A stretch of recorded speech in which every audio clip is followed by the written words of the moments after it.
I stand in my cozy kitchen, the soft glow of evening light spilling through the curtain, warming the space filled with smells of baked chicken mingling with garlic and herbs. Cooking has always been a labor of love, a gift I've offered to my son Noah countless times throughout his life. I remember those afternoons when he'd burst through the door, his laughter echoing off the walls like a joyful melody, the highlight of each day. Noah was everything to me, the heart of my world. I would pour my time and energy into nurturing his dreams, sewing costumes for school plays late into the night after long days of work, my heart composed of pure devotion. Our dinners were filled with lively conversation, stories tumbling out as I watched him grow from a wide-eyed boy to a young man preparing to chase his dreams. Yet, I now find myself standing at a distance from the life we built. The warm memories feel tainted by a whisper of neglect, a bitter edge sharpening the joy of my cherished moments. Judith, the woman who entered our lives like a whirlwind, shifted everything. I remember how I welcomed her into our family with open arms, believing I could embrace her charm, that she would knit herself into our tightly woven fabric. In time, however, I felt the threads unravel. I catch glimpses of her dismissive glances and subtle jabs. During family gatherings, she commanded our conversations, and my voice was merely a background hum beneath her authority. Those dinners I meticulously prepared turned into uncomfortable scenes where laughter thrived around me but seldom included me. "Are you excited about our trip?" she would ask cheerily, an innocent guise masking a pointed, barbed edge, easy to overlook, yet impossible to shake off. Noah's unwavering smile as he nodded along crushed any hope for my inclusion. I placed the tableware with care, the clatter of plates echoing off the walls, each sound a reminder of my diminishing presence. Deep down, I know that this divide has pushed me into the shadows, a painful relegation in my once vibrant role as the central figure in our family's narrative. The disbelief in my heart grows heavy. They can mute me at the table, never in my heart, I murmur to myself, softly grounding myself in my truth. Pacing the kitchen, memories flood my mind. The tender bedtime stories, congratulatory hugs after soccer matches. They now feel like echoes reverberating through time, slipping through my fingers like sand. My eyes land on the family photos hanging on the wall, captured moments of joy and unity, now marred with the awareness of Judith's growing influence. As the familiar sound of Judith's laughter rings through the door, I brace myself for yet another evening colored by her sparkle, where I'll sit quietly, observing, longing, as my son engages seamlessly with her. My heartbeat quickens. I want to reclaim my place, to be seen and valued. I wish to fight against the current that pulls me away from Noah. Tonight, I will try once more. I will stir the pot of hope and wish for a connection that feels all but lost, praying our bond doesn't succumb to the weight of her arrogance. The day Judith stepped into our lives marked the beginning of a new chapter, one that would unravel the fabric of our close-knit family. It felt as if a vibrant tapestry, painstakingly crafted over the years, was being replaced with a stiff, lifeless piece of art, flawless in appearance but void of warmth. I remember that first encounter vividly. It was a sunny afternoon, and Noah had invited Judith over for dinner. As I flicked through my recipe book, excitement simmered, hoping to extend an invitation to her. I imagined welcoming her with an open heart, an open kitchen, and an open door. The scent of homemade lasagna filled the air, a family favorite that I knew they both cherished. When she arrived, there was an infectious energy about her, the kind that draws people in. Judith greeted me with an animated smile and firm handshake. "I'm so excited to meet you." Her enthusiasm was palpable, and I couldn't help but feel hopeful. I offered her a plate of pasta, a generous serving, watching her features blossom with delight as she took her first bite.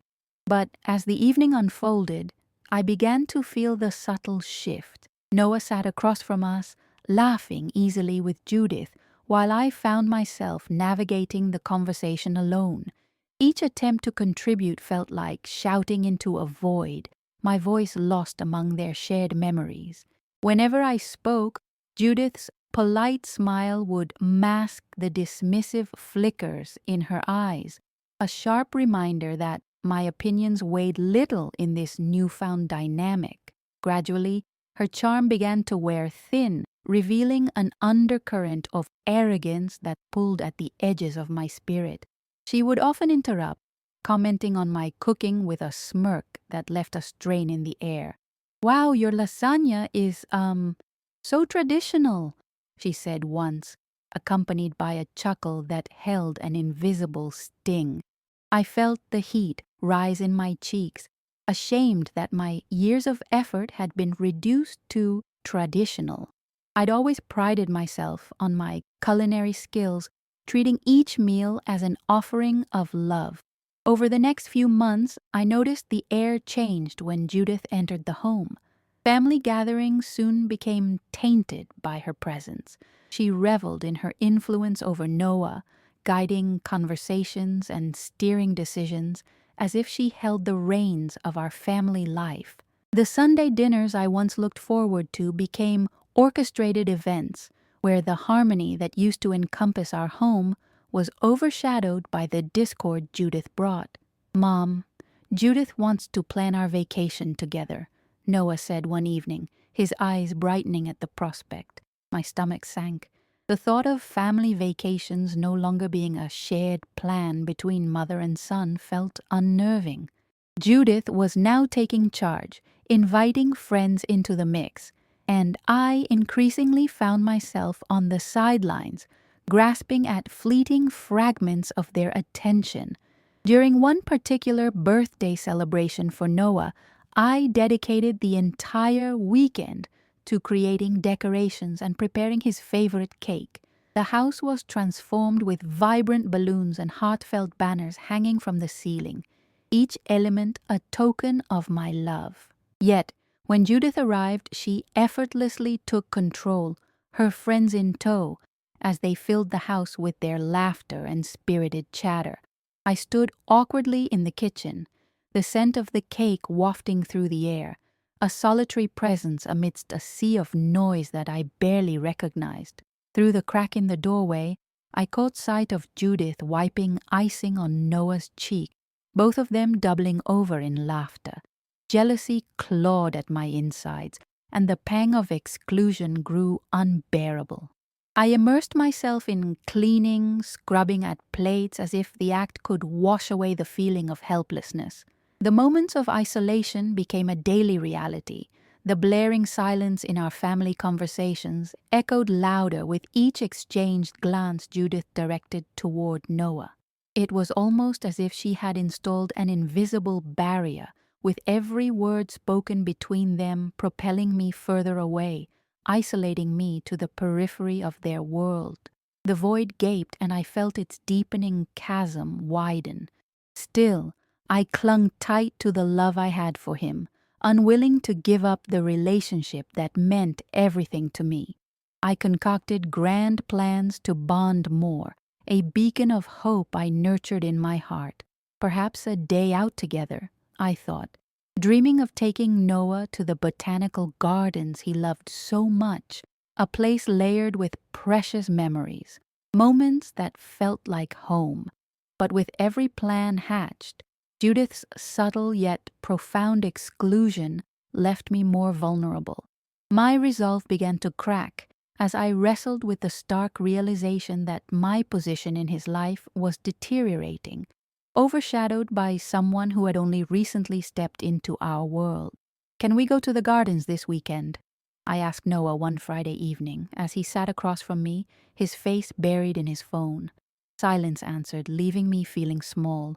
the urge to connect slipping through my fingers as if it were grains of sand. He finally glanced up, hesitation etched across his features. Judith and I have plans," he admitted, pouring salt on an open wound.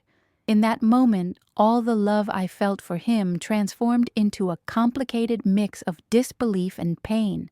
Each dismissal felt like another layer of shame added to my spirit, a painful reminder that someone else now had the power over our relationship. I forced a smile, but inside I cringed, torn between my desire to protect my bond with Noah and the weight of the reality that was unfolding. This journey into Judith's world had led me to a precipice where the conclusion of my former role loomed before me, a dark cloud obscuring the warmth of my past. As I navigated through this uncomfortable transformation, I couldn't shake the feeling that a reckoning was on the horizon, a challenge I would ultimately have to confront. Evenings in my living room have become lonely, a cup of chamomile tea in hand, my thoughts churning in a swirling storm. Judith seemed to have embedded herself in our lives, and with each passing day, my sense of belonging slipped further away. I had allowed this to happen for too long, and now it was time for a change. I could feel the heaviness thickening the air, a constant reminder of Judith's dominance in our family. No longer could I remain a silent observer. I had to reclaim my dignity and fight for the bond I shared with Noah. The mantra I often reminded myself of echoed in my thoughts. They can mute me at the table, never in my heart. This became my resolve. I decided to articulate my feelings clearly. I poured my heart into a journal, meticulously detailing instances of Judith's dismissive comments and her subtle undermining of my role. Each entry became a release, a confrontation with the pain that had built up inside me like a dam ready to burst. I began to see the pattern. Her actions were not random. They were calculated moves designed to take control of our lives. Then clarity emerged. I needed to confront her, but not in a hostile way. I would invite both Noah and Judith for dinner, hoping to reclaim the familiar warmth of our home and initiate open dialogue. My heart raced at the thought of this dinner, but it brought with it a spirit of hope. I envisioned the bustling kitchen, the scent of homemade lasagna wafting through the air, no doubt a symbol of the love I had for Noah. As I prepared for the evening, I arranged the table with care, placing my favorite floral centerpiece in the center, an emblem of the family we used to be. I wanted Noah to feel the love surrounding him, to remember the warmth of our shared history. When the doorbell rang, my pulse quickened. I opened the door to see Noah's bright smile, a reassuring sight. Judith stood next to him, her expression unreadable. I felt a twinge in my gut, a reminder of whence power had shifted in our family dynamic. The dinner began with an air of tension, the atmosphere charged. I navigated through the conversation, gently recalling moments from Noah's childhood, birthday parties, road trips, the laughter we'd shared. Each story was my attempt to bathe the evening in familiarity, in memories that cemented our bond. "Remember when we visited the botanical gardens together?" I asked, guiding the conversation towards cherished memories, hoping it would spark a familiar warmth in Noah. Judith interjected quickly, "Oh, but those are so outdated. There are new coastal gardens that would be so much more exciting." I felt the familiar sting of dismissal, but I held firm. "Perhaps." My response dripped with calm resolve. "But Noah, those memories helped shape us. They matter." A hush fell over us. I turned my attention to Noah, searching for any flicker of recognition or understanding in his eyes. Noah's gaze softened as he reminisced about those garden strolls, a moment of clarity in his eyes hinting at his longing for our connection. Yeah, I loved those trips, he admitted slowly, his sincerity echoing beneath the surface. Judith, however, tightened her grip on the conversation, but I pressed on, using the momentum to weave deeper connections. I proposed a visit to the botanical gardens next weekend, feeling the weight of my decision. It was a risk, but I sensed an opening within Noah, an opportunity to bring him back to the warmth of our shared experiences. Every moment built a crescendo, edging closer to change. Judith prepared to challenge the idea, her stance shifting as she was met with Noah's interest. But the moment began to shift in my favor. With dessert served, my heart was racing, but determination surged through me. I was fighting for something meaningful, something worth reclaiming. Noah's eyes locked onto mine, and in that moment I saw a spark of our history, a flicker of the precious bond I yearned to protect. This evening had laid the foundation for something profound, a chance to reconnect. I watched as Judith's facade cracked slightly, and my hope spurred me forward. Perhaps I could awaken the connection I once held dear, reminding both Noah and myself of the love that had shaped our lives. As I whispered my mantra to myself once more, the hope inside swelled. They can mute me at the table, never in my heart. I was ready to confront the challenges that lay ahead, prepared to fight for my rightful place in Noah's life once more. The week following that dinner unfolded slowly, each day stretching like an eternity, thickened with anticipation. I pored over the details of our last conversation, the nuances, the pauses. I wondered if I had finally chipped away at Judith's domineering presence. Yet, uncertainty lingered, gnawing at the edges of my resolve. I needed to understand Judith better, to uncover the roots of her influence over Noah and our family dynamics. Every observation became a clue, every interaction a potential insight. I began by immersing myself in their world, employing the keen eye of a detective. Nothing would escape my scrutiny. Our town buzzed with activity as I walked through the local park, mentally cataloging everything I observed. The couples holding hands, children laughing near the swings, the elder folks perched on benches, sipping their coffees, all the while remembering every conversation I had overheard about Judith. Her friends, those I had met fleetingly during gatherings, were often quick to indulge in her whims. I had glimpsed her confidence in social circles and the admiration she garnered, influencing opinions with a mere tilt of her head or a sharp laugh. Judith commanded attention, and I needed to grasp the nature of this control. One afternoon, I bumped into Clara, a neighbor and a close friend of Judith's. I initiated casual conversation, feigning the nonchalance of an innocent neighbor. "Have you spoken to Judith lately? I know she's been busy," I said, my voice amiable as we strolled past the flower beds blooming with spring's vibrant colors. "Oh, yes, she's been wonderful," Clara replied, her face lighting up. "She connected with Noah earlier this week to discuss some exciting plans. You know how ambitious she is." The mention of Noah drew my attention sharply. The way Clara spoke brimmed with admiration but omitted nuance. There was a hint of competition to her tone, as if Judith's ambition overshadowed the fabric of our family bond. "Plans?" I pressed gently. "Anything I should hear about?" "Oh, just a trip they're planning together. The coastal gardens, if I'm not mistaken." Judith loves to be involved in everything. The positivity in her voice masked a tension that left me unsettled. It was as if Judith's every initiative silenced the true essence of where Noah and I had forged memories, a core that now felt threatened. My heartbeat quickened, determination flaring up within me. I left Clara, thoughts whirling like autumn leaves. Judith's grip on Noah extended beyond mere influence. She engaged him in reshaping traditions that held significance in our lives. I took mental notes of these observations, laying the groundwork to leverage them into my strategy.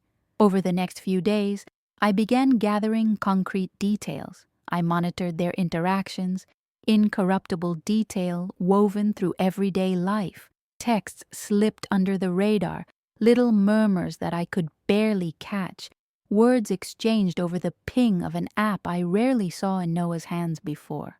"Okay," I muttered, resolve sharpening as I crafted an approach rooted in awareness rather than accusation.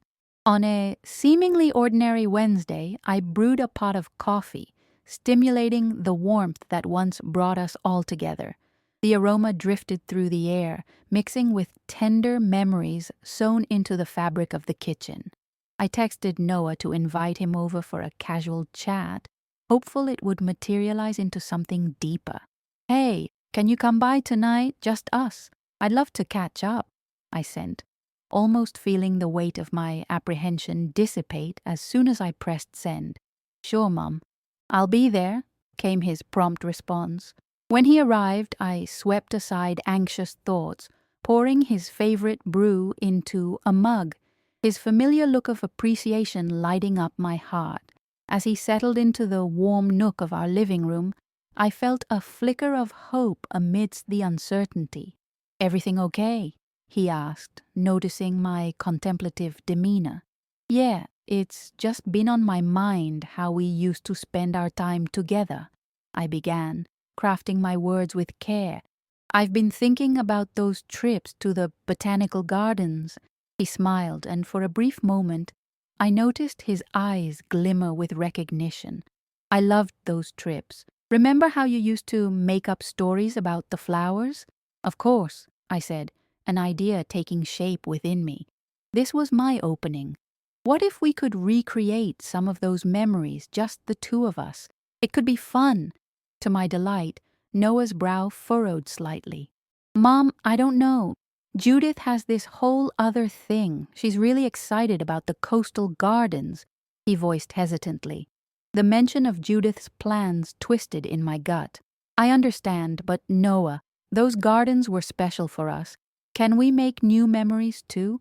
They don't have to compete," I urged softly, craving his attention fully. "I miss you." His expression shifted. The seriousness settled into his features as he drained the rest of his mug. It felt as though the conversation was teetering on a tightrope line, a precarious balance between my desires and the subtle layers of his commitments. "I guess I could try," he said finally, hesitation still visible. "Not against Judith, though. She's really excited about these plans." "Of course not, sweetie," I replied quickly, sensing the withdrawal insidiously creeping into his tone. "We can think of it as expanding our family traditions." He looked skeptical yet implored to ponder a way forward. "Mom, just give me a chance," I interjected gently, "to show you how those memories shaped who we are. You matter to me, always have."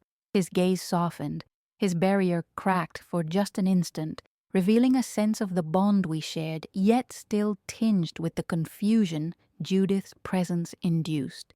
By the time Noah bade farewell, another layer built within me, a strategy rooted not just in reclaiming memories, but in setting boundaries for what I envisioned our relationship could be moving forward.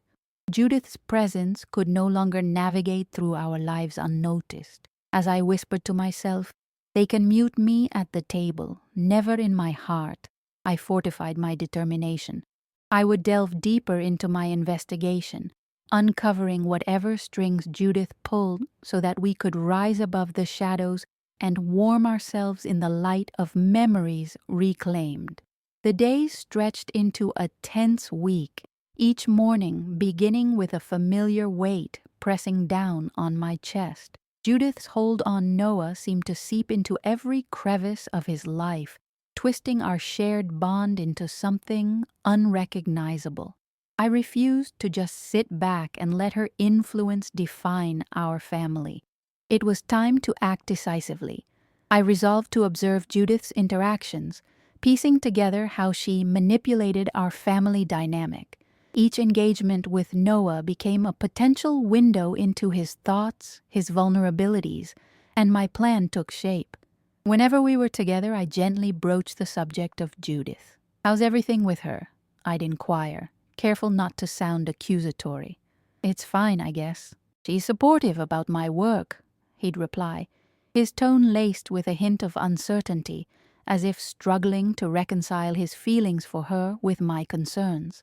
That week, I observed our conversations and Noah's behaviors, watching for moments when Judith's influence asserted itself. I began to notice a pattern. Whenever he expressed an interest in something we'd shared, she would steer the discussion back to her own ambitious ideas, nearly dismissing the significance of our past memories. It troubled me deeply, reminding me of the power dynamics at play. The critical turning point arrived unexpectedly during a casual grocery outing. I bumped into Clara, one of Judith's close friends, who was happily chatting about Judith's latest plans. "Oh, she's been busy organizing a special dinner for Noah," Clara said, her excitement palpable. "You know how ambitious she can be." My heart sank at the thought of yet another event framed around Judith's vision for Noah rather than our shared history. "What kind of dinner?" I asked, feigning casual curiosity but intensely aware of the implications. "Something unique. Judith really wants to impress him," she said, clearly oblivious to the knot forming in my stomach. As I walked home, the weight of Clara's words pressed on my mind. Judith's dinner wasn't just another gathering, it was another layer of her influence, draping itself over Noah's life. I felt an urgency to gather evidence against her, to unearth the truth of her manipulations before it became too late. That night, while sifting through old messages with Noah, I felt like a detective piecing together a complicated case. Each text brought a flash of memories, shared laughs, tender moments that had been tainted by Judith's recent dominance. I knew I needed to confront this most critical issue head-on. With determination solidifying inside me, I called an old friend involved in our local community group. "Could you get me the details of Judith's dinner? I'd like to attend," I said, infusing my tone with reassurance. "I want to show my support for Noah." My friend happily agreed, unaware of the real reason behind my request. When the day of the dinner arrived, nerves fluttered in my stomach like butterflies. I made my way to the venue, mentally preparing for the confrontation ahead. As guests began to arrive, I spotted Noah and approached him with a warm smile. "Hey, I'm so glad you're here," I greeted, relief rushing through me to see him. He looked surprised. "You're here? I didn't know you'd come. Judith invited me. I thought it would be nice to reconnect with you," I replied, gauging his reaction. Throughout the evening, Judith tried to assert her influence. She showcased extravagant ideas, promoting her vision for Noah's future, and twisting their conversations into her narrative. It was palpable in the air, her self-assuredness seemingly ice-cold against my warmth. Yet, I remained resolute. To counter her, I turned to Noah frequently, engaging him in conversations that nudged him toward nostalgia. "Do you remember those trips we took to the botanical gardens?" I asked him. "I do," he replied quietly, a flicker of a smile breaking through the tension. "Those were fun times." Judith, sensing her grip weakening, interjected. "Yes, but we can't dwell on the past, Noah. You need to focus on broader horizons," she insisted, her voice tinged with irritation. At that moment, I sensed an opportunity to reclaim Noah. "Certainly, but we can build on those memories. We can have new experiences without overshadowing what you loved growing up," I countered gently, urging him to consider balancing tradition with newness. His expression turned thoughtful. I could see he was wrestling with the conflicting messages. Judith's eyes narrowed, and for the first time doubt crossed her confident facade. The dinner progressed, Judith escalating her efforts to dominate the conversation while overlooking the roots each memory represented. I skillfully redirected back to Noah's preferences. "What do you really want, Noah?" I asked quietly, leaning in closer so only he could hear. He looked around, gauging the situation, then lowered his voice. "I don't want to lose touch with my past." "That's important, Noah. Those moments shaped who you are," I emphasized, heart pounding with hope. Meanwhile, Judith fidgeted, irritation building within her as I marginalized her narratives. Noah paused as if a light had flicked on for him. I sensed his allegiance beginning to shift. In that charged atmosphere, I took a deep breath, knowing this was a pivotal moment. "You can honor your journey without sacrificing your history," I added, striving to underscore our bond. However, Judith, realizing her authority was slipping, insisted that her ideas were the future he needed. But it was too late. The cracks in her confidence were starting to show. Noah turned to me and asked, "Maybe we could blend the old with the new? What do you think, Judith?" Her expression soured and the tension swelled like a looming storm. I could see the conflict play out in her eyes, her facade breaking as Noah reclaimed his voice. Feeling a rush of courage, I leaned into the moment. "You deserve to embrace your past and allow it to inform your future," I urged Noah, locking eyes with him. "Let's expand our traditions together instead of replacing them." As silence hung in the air, I recited my mantra internally. "They can mute me at the table, never in my heart." My heartbeat echoed the sentiment as I watched Judith's frustration mount, knowing that I was starting to chip away at her control. By the time the night drew to an end, something profound had shifted between us. I felt victorious, yet aware that the battle was far from over. Noah's realization had lit a flame of hope in me, a potential reconnection crafted delicately through memory, resilience, and a shared vision. I left the gathering with the knowledge that I had begun to reclaim my place. It was just the beginning of a long but necessary journey. Whatever layers Judith encompassed, I was ready to continue peeling them back, one moment at a time. The night settled into my bones, an echo of triumph coloring my thoughts. But I couldn't rest on my laurels. My plan to reclaim my place in Noah's life had begun to take shape, but it required finesse, calculated actions positioned to expose Judith's manipulation without causing an all-out war. As I laid awake, the possibilities spun through my mind, outlining a delicate dance I would need to perform. The next morning dawned bright and clear, yet I felt the weight of urgency pressing down on me. Judith's power over Noah felt like a shadow looming, one I needed to dissolve before it completely engulfed him. I thought of his expression from the dinner, the moment when I saw the flicker of realization in his eyes, a flicker I needed to feed. My strategy unfolded like a flower blooming. I decided the best course of action was to engage Noah in pursuits that resurrected our past. Together, we would breathe life back into our shared memories, subtly reminding him of where he came from.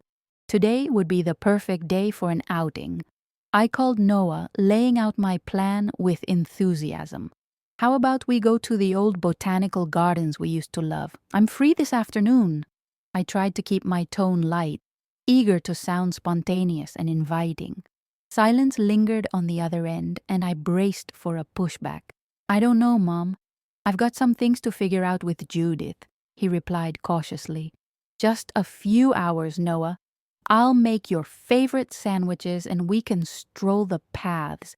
It's been so long since we did that," I encouraged, knowing the way to his heart was through shared nostalgia. After a lengthy pause, I heard a slow exhale. "Okay, I guess that could work. Just a few hours, right?" "Absolutely. Just us," I affirmed, relief washing over me. "I'll pick you up at noon." As I prepared for our outing, small details filled my mind: the familiar sense of blooming flowers, the soft rustle of leaves, the laughter we'd shared under the warm sun. This excursion wasn't just a trip. It was a strategic move to reclaim a piece of Noah's heart that Judith had tried to overshadow. When Noah arrived, I noticed the lingering tension seasonally confined within him. "You ready for a trip down memory lane?" I asked, trying to inject warmth into the atmosphere as I loaded our picnic into the car. He greeted me with an uncertain smile, and I forced myself to suppress the control Judith had enabled in him. As we drove, I made it a point to steer our conversation towards topics that revealed his fondness for the past. "Remember the time we got lost in the gardens?" I recalled, chuckling softly. "You were so worried about missing lunch." He laughed, the sound resonating like a familiar melody. "Yeah, I thought we'd never find our way back. You just kept saying the flowers were worth it." Those memories danced in the air between us, weaving an invisible thread that pulled him closer. Arriving at the gardens, I took a deep breath, inhaling the mingling scents of fresh earth and floral notes. The vibrant colors of the blooms almost overwhelmed my senses, a riot of life much like my hopes for this day. "Let's go get lost again," I teased, nudging him playfully as we stepped out into the sun. As we wandered through the paths, I gently guided the conversation toward his thoughts about Judith. "How have things been going with her lately?" I asked carefully, watching for any subtle shifts in his demeanor. He shrugged, taking a moment to reflect. "I guess she has good ideas, but—" He hesitated, seeking my eyes. Sometimes I feel like my own opinions are lost in the mix. I seized the moment, heart racing with a mix of nerves and excitement. "That's understandable, Noah. Your opinions matter just as much as hers. Remember, the reason we made trips like these was to appreciate our own perspective, the things that are important to us." He smiled but quickly looked away, the internal struggle flickering in his eyes. I pressed on gently, threading my words with care. "You don't have to choose one over the other. You can hold on to your history while exploring new avenues, you know." "Yeah," he replied, a softness creeping into his tone. "I guess I just don't want to disappoint her. She's worked hard to make things special. Of course it's natural to want to keep the peace, but don't lose yourself in that process," I said, my heart buoyed by his willingness to engage. "Your memories and feelings matter. You're allowed to speak them." As the day progressed, we settled onto a grassy patch for our picnic. The food tasted better than I remembered. Every bite felt like hydration to a parched soul. We talked about simple things, our favorite plants, how the lilac blossoms reminded me of his childhood bedroom, how the sprawling sycamore we used to climb reminded him of his teenage days. "Mom, do you think Judith gets you?" he asked suddenly, his tone strikingly serious against the backdrop of our playful day. "I think she's trying to, but maybe she gets it a little wrong at times," I replied, willing to navigate the conversation carefully. "But what matters most is that we understand each other." The words hung in the air, heavy with implications as I watched Noah process them. I could see him wrestling with conflicting loyalties and emotions. The sun began to dip in the sky, its warm light hitting his face just right, illuminating thoughts swimming behind his eyes. "We don't have to leave those memories behind, do we?" he asked finally, a hint of apprehension in his voice. "Never, Noah. Our memories are the roots that hold us in place. They don't just disappear because someone else has ideas for the future," I reassured him softly. "You can embrace change while valuing where you came from." The tension within Noah began to fade slowly, and I could feel the bonds we shared knitting closer in that precious space between us. As our day came to a close, I felt hopeful that I had planted seeds of thought in Noah's mind. My words had cut through Judith's powerful influence, fostering a small but significant shift. It was a long way from victory, but it was a compelling first step towards reclaiming our family dynamic. Driving home that day, I reaffirmed my mantra silently. They can mute me at the table, never in my heart. I held on to that truth as my heart began to settle, knowing that we had stepped closer to bridging the gap hidden by Judith's shadow. The journey ahead would demand patience, resilience, and continued efforts, but I was ready. The following weeks blossomed into a careful rhythm of intimacy as each Saturday turned into our time together, rich with laughter and vibrant memories. But under the surface, I could feel Judith looming, her influence ready to smother our renewed bond. I knew today needed to be different. I must confront her directly and expose the truth. I texted Noah, asking him to invite Judith to our picnic in the park. My palms felt clammy at the thought, but the urgency to reveal Judith's manipulations simmered beneath my skin. "Are you sure, Mom? She can be intense," his reply underscored. "Exactly. Why, it's time she understands our bond," I typed back, pushing past my own unease. "Okay, I'll ask," came his hesitant response. As I set up the picnic, anxiety buzzed in the air. When Judith arrived, an electric tension thickened around us, and analyzing her every move felt like practicing for a performance. "Glad you could join us, Judith," I said with forced cheer, pretending excitement. "Of course. I wouldn't miss a chance to see you both together," she shot back, with a smile that felt more like a challenge than a welcome. As we picked at our food, I turned the conversation toward memories, those sacred moments I desperately needed to reclaim. "Remember the strawberry fields? How we spent the whole day just wandering?" I asked Noah, hoping to draw him closer to familiar comfort. Judith fidgeted, clearly uncomfortable with nostalgia. "But he can't dwell on the past too much," she interjected, already angling for dominance. "Of course not, but it's essential," I countered swiftly. "Noah's past shapes who he is today." Noah looked between us, visibly torn as the conflict simmered. "Mom's right," he finally asserted, his voice steadying. "I don't want to forget our memories. They matter." Judith's expression hardened as she struggled for control. "But Noah, you need to move forward. You have so much potential." I felt the crackles of an impending storm. "Judith, it's one thing to help. It's another to push him under your expectations. Look at him, struggling between conflicting messages."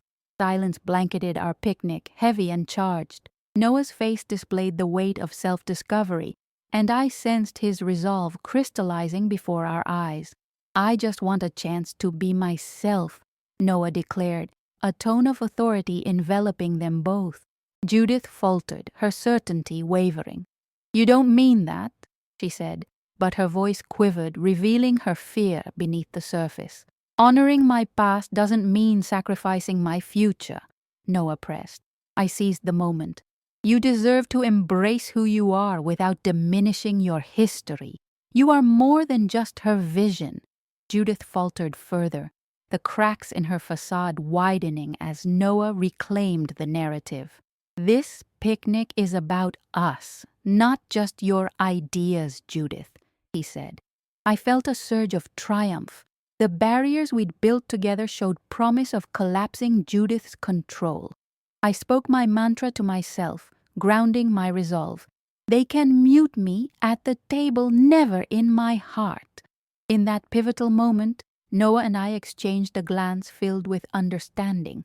The fabric of our relationship was mending, a bond strengthened against the relentless tide. This confrontation marked a critical climax in our struggle, a battle for his identity, showcasing just how far we could go. Judith's facade was fracturing, revealing the truth in a way I had only dreamed.